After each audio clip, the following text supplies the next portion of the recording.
Welcome to the Stanley Street Social Podcast presented by MAP. My name is Alex Clements. I'm here with Campbell Flakemore, and we are unpacking Milan San Remo from last eve. Cambo, initial thoughts? It was a bloody late night. For those with the honour of Eurosport. Yeah, it was. I think it finished maybe 3:30, 3:45, and then by the time you sort of look at the results, just unpack with yourself, it's 4:00. I don't know why it was so late. Normally it's like a 2:00 finish, these Euro races, but yeah, I'm not sure what time Milan San Remo normally finishes, but it was 7+ hours. Well, yeah, it was over 7 hours, so maybe that had something to do with it. But yeah, initial thoughts was proper late night, and I'm buckled still. Yeah. Are you written off for the week now? Could be. Yeah, could be. So we'll see what happens. The breakaway, I didn't watch the first part in detail. Anything to report? Nah, nothing at all. If you had tuned into the race at the bottom of the Cipressa, that would have been enough. I don't think anything happened in the first 260k. And yeah, I think the coverage came on with 120k to go. I was like, Jesus Christ, just fast forward this. So yeah, nothing really happened. I think there was a few minor teams represented in the break, and I think Sky and maybe Bora were the ones doing the lion's share of the chasing, and of course it was always going to come back. Yeah, so I tuned in the climb before the Cipressa, and kind of the first thing that came to vision was Kittel getting hooped out the back, probably the only big casualty of the big men. Yeah, I mean all the other sprinters they got round, but Kittel was in trouble early doors. He's a big boy, remember, but he was in some good form in Torino. He won 2 stages. So I thought he was a half a chance, but yeah, he was nowhere to be seen last night, that's for sure.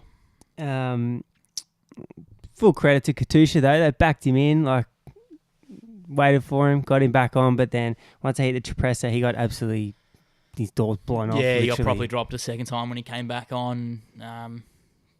From then on, I think the plan was for Haas. So they had a few good options, but yeah, for him, I don't think he'll ever really get round there. He's not young anymore, is he? It's not like he's going to continue to get stronger. His window is closing? His window's closing, perhaps. But I think this was the first time he tackled the race, so it's obviously something that he's never really thought that he could win, and maybe last night showed that he won't win this race ever, but hey, who knows? Maybe he will one day. But heading into the last climb, we saw Caleb really kind of show some intent of where he's at. He had Klug kind of doing a very good job to drop him off with pretty much at the bottom and ride the first section, and Caleb was looking pretty good. He was tapping, wasn't he? It was sort of like that Nationals climbing style he had, just looking real light on the pedals, in good posse, and he looked in super shape, and it showed in the end.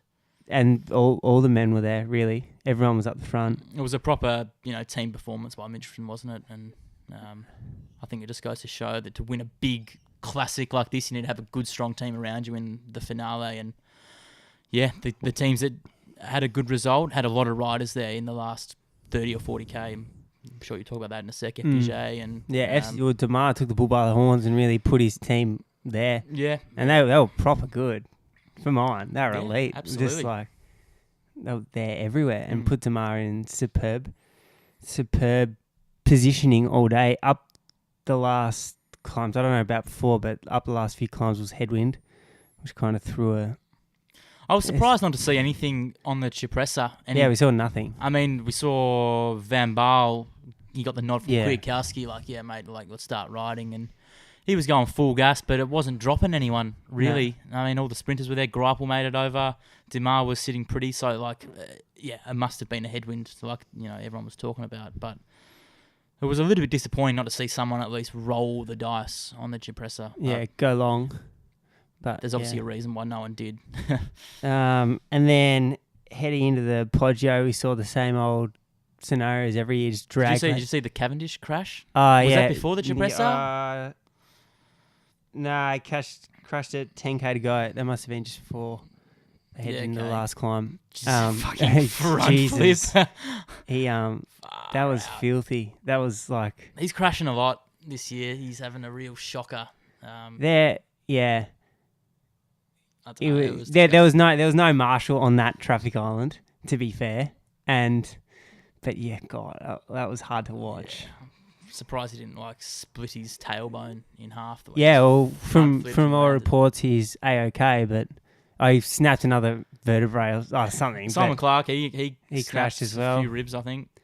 I know Kunda Court tweeted that island came out of nowhere, and all of a sudden Cav was splattered on the pavement. Did it come out of nowhere? According to the tweet, he was the only one that binned it. Well, that actually hit the island, but yeah. Lotto were good. Grapple up and amongst it, showed kind of fair bit of intent.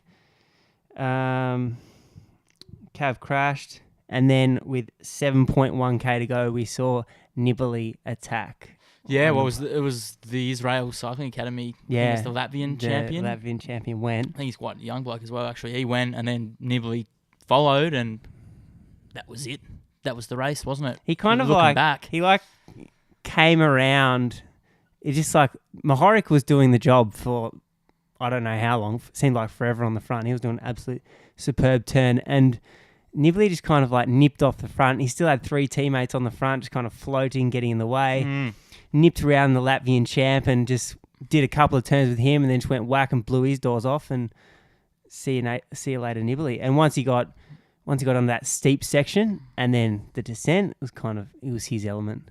The gap went out super quickly. Yeah. I think, like you said, the teammates pretty much they didn't block, but they just sort of slowed the pace down just for that 15 seconds to let the gap go out to a proper gap, and then people were like, oh, who's going to close this down? And then when people started to get organised, I think it was Oss took the front for Bora. Eventually, though, there was a big lag. Probably a little bit too late. So, yeah, full credit to Nibali. I think I don't even know if he was on the market for the sports bet. I don't know if he was. Yeah, he was. It was $150-something. Did you end up having a punt? No, I didn't have a punt, but if I was going to have a punt, it probably wouldn't have been on Nibali at $150. No, it wouldn't have made it at all. No. So yeah, Nibali just dived down the descent as he always does. All the big men got to the top and didn't have anyone to ride. It was just a bit of flapping here, there, and Nibali went on to victory. We saw Trenton go in at 3.8k to go. Interesting manoeuvre. So literally, I woke up this morning. I didn't watch the race last night because I didn't have the luxury of Eurosport, but watched the race this morning, and all I've been thinking about all day is what could have been for C. Ewan if Trenton hadn't gone off the front and done the job for him. Per mare. I just don't think do you think that was team tactics? Well, I don't know. What was the gap? It was only 10 seconds. Yeah. At the top of the climb. Maybe he thought he could. It was 13 seconds down the bottom. Maybe he thought he could sort of bridge half of that on the descent and then maybe catch the rest on the 2K flat. But it's a pretty long shot with trying to catch Nibali on a downhill. It's probably not going to happen. Do you think the Italian got white line fever? Possibly. It's very possible. Maybe home race. Or Greenwich taking a 2-prong attack.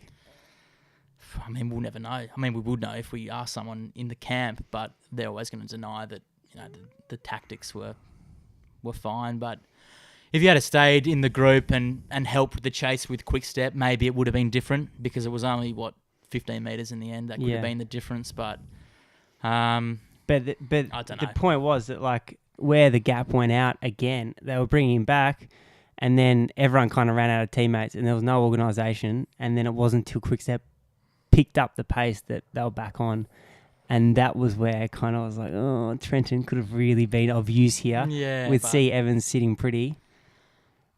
Like I said, you got to try. You do, sometimes. But yeah. And did he know that Caleb was there?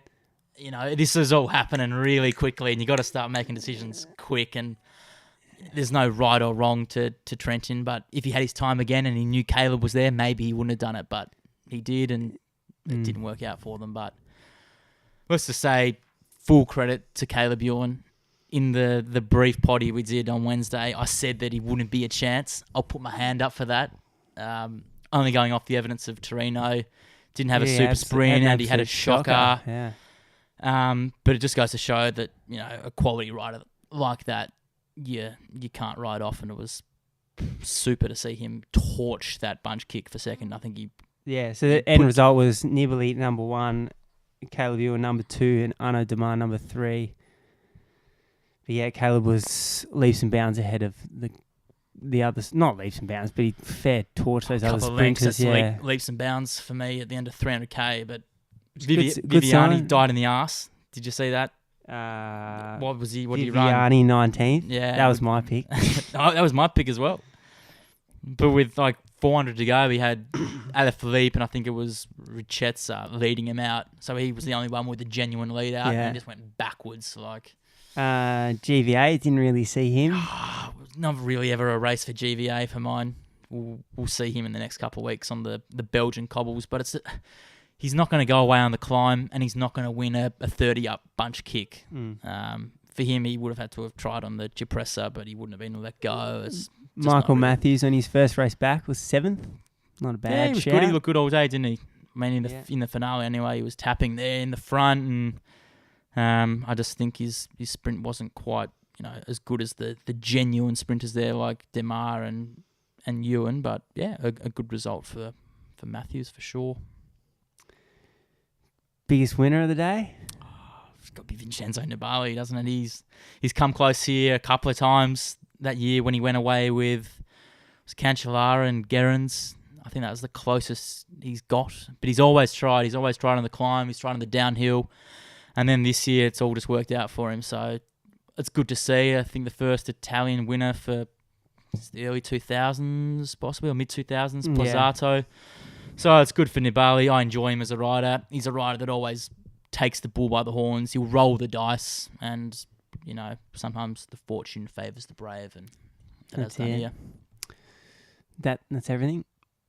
Biggest loser, Alex? Is there a biggest loser? The Latvian champ that was almost there. Yes, Hassie almost didn't. Almost had it. The commentator said it was Haas, but I don't think it was Haas that was trying. I don't know. Just from the brief helicopter, maybe it was. It has to be the Latvian chant, just knowing that you were there. Yeah, maybe if he had his time again, he would have attacked, and then as soon as Nibali came on, sit on instead of trying to be a hero and pull turns with Vincenzo. But Oric Green Edge, somewhat winners, somewhat losers. Yeah, I think they've got to be happy with second for sure. I mean, Caleb is only 23. This is a race that he's going to be targeting in a big way until he wins it in the next 5-10 years.